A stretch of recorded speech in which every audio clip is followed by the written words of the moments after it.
तो जो नूह मेवात के जो दंगे हुए हैं उसमें मोनू यादव और बिट्टू लोहार ओबीसी समाज को टारगेट किया गया है। लेकिन ये ओबीसी कहीं भी आपको ना तो पुजारी दिखाई देगा और ना गल्ले का मालिक दिखाई देगा। जब मलाई खानी होती है, एसी हॉलों में भाषण देने होते हैं तो धीरेन्द्र शास्त्री और इतने लाखों करोड़ों बाबा आ जाते हैं। लेकिन जब जमीनी स्तर पर भाई भाई से लड़वाना होता है तो मोनू मानेसर, मोनू यादव और बिट्टू लोहार याद आते हैं। तो मैं अपील करती हूँ अपने मुस्लिम भाइयों से भी कि SC ST OBC माइनॉरिटी आपस में न लड़े, उस स्कूल को बंद कर दे जिस स्कूल में मोनू मानेसर बनाए जाते हैं, उस स्कूल को बंद कर दिया जाए जिस स्कूल में बिट्टू बजरंगी जैसे लोग पैदा होते हैं। आज बिट्टू बजरंगी अकेला रो रहा है, अकेला गालियां सहन कर रहा है, उसका परिवार अकेला सारे दुख सहन कर रहा है। जो उसके साथ दंगा भड़काने में शामिल थे वो कहां चले गए, वो कहां चले गए सारे मंदिर के पुजारी, वो धर्म के ठेकेदार? क्यों ओबीसी को आपस में लड़वा रहे हैं SC ST को?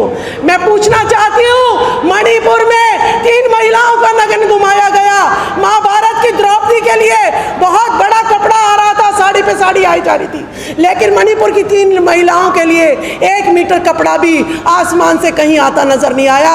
यानी वो महाभारत काल्पनिक थी या आज की जो सच्चाई है वो हकीकत है।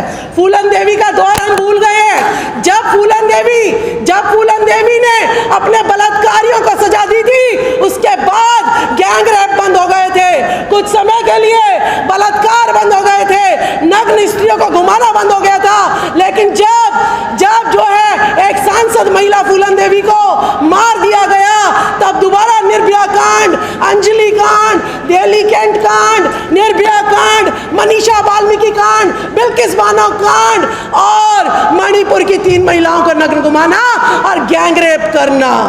तो यानी वायलेंस, कैसे वायलेंस छोड़ दे? वायलेंस महिलाओं ने छोड़ दी, फूलन देवी अगर खत्म हो गई तो यहाँ पे महिलाओं की दरिंदगी जो है दिन प्रतिदिन बढ़ती चली गई। अगर संविधान बदल गया तो हम महिलाओं की वही हालत होगी जो हमारी आज़ादी से पहले हुआ करती थी कि हमें स्तन ढकने के लिए भी कपड़ा जो है हमें हमारे लिए नहीं था, टैक्स देना पड़ता था हमें। और शुद्धिकरण के नाम पर और शादी होने के बाद 3-3 किसी के घर में रखना, देवदासी प्रथा हम नहीं चाहते। हम उस वैसा जीवन दोबारा व्यतीत करें। तो मेरे भाइयों, ना हिंदू के नाम पर लड़ो ना मुसलमान के नाम पे लड़ो। संविधान में लिखा है Bharat, India that is Bharat. कहाँ से ये हिंदू है, कहाँ से ये हिंदुस्तान है? जब संविधान में लिखा है भारत और इंडिया तो 2 ही नाम लीजिएगा और हिंदू मुसलमान के नाम पर आपस में SC ST OBC माइनॉरिटी नहीं लड़िएगा। कोर्ट के आदेश के अनुसार बुलडोजर की कार्रवाई स्थगित कर दी गई है। अगर आप नफरत फैला रहे हो तो फैलाते रहो, लेकिन मेरी मोहब्बत की दुकान चलने दो। मोहब्बत की दुकान चलने दो। इतने बुलडोजर से घर गिरा दिए गए। भाई साहब, ये आप समझिए, एक संदेश भारतवासियों को देना चाहता हूँ आपके चैनल के द्वारा। कोई जर्रा नहीं ऐसा जहाँ की रब नहीं होता।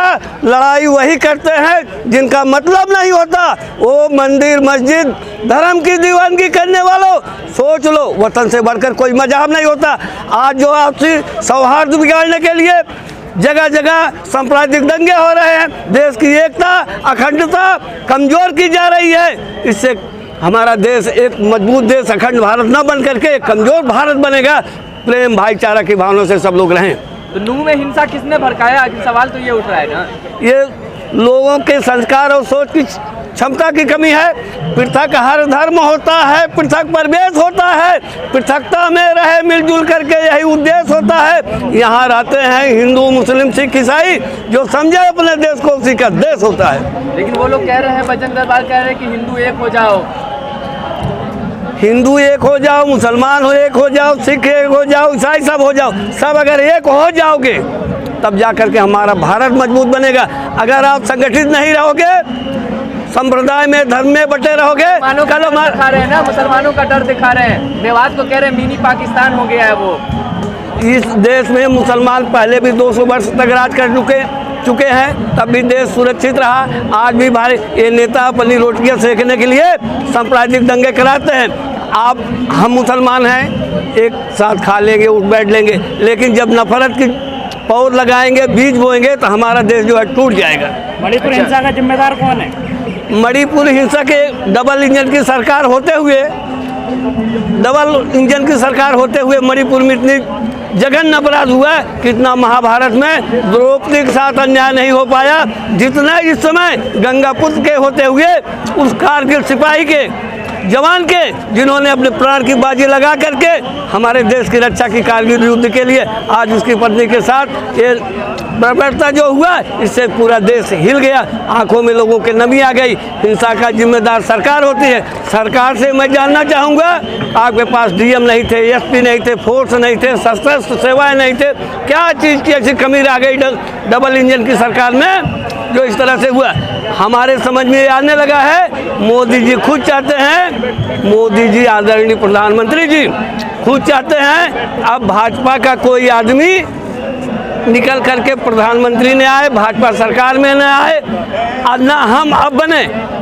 कभी मोदी जी कहते थे कि मौनी बाबा हैं। आज ऐसे मामले हो रहे हैं, भारत में ऐसी चीज़ें हो रही हैं, लेकिन किसी मुद्दे पे हमारे आदरणीय प्रधानमंत्री जी नहीं बोलते हैं। अब हमें कांग्रेस वालों को कुछ करने की ज़रूरत नहीं है, इनकी गलतियाँ ही इनको जो है उखाड़ के फेंक देगी।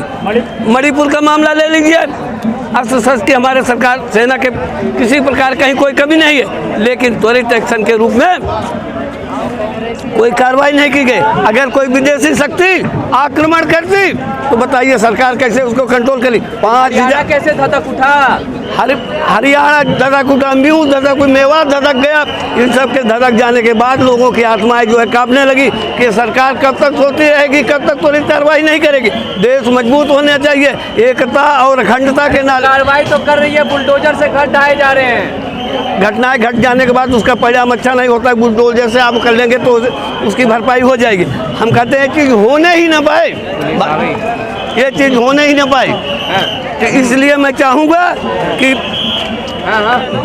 सभ्यता यशस्वी हो जाए, अब मानवता का फैले प्रकाश, सब दिव्य दृष्टि के पोषक हो, कर दो कुदृष्टि का सर्वनाश। इतिहास गढ़े जाए प्रतिपल, पृष्ठों में अलंकता बनी रहे, सज्जनता का अनुशीलन हो, मानव को पथ का पता रहे, हर एक बालिका विदुषी हो, हर बालक नीति निधान रहे, हराए तिरंगा अंबर तक माँ का धानी प्रधान रहे।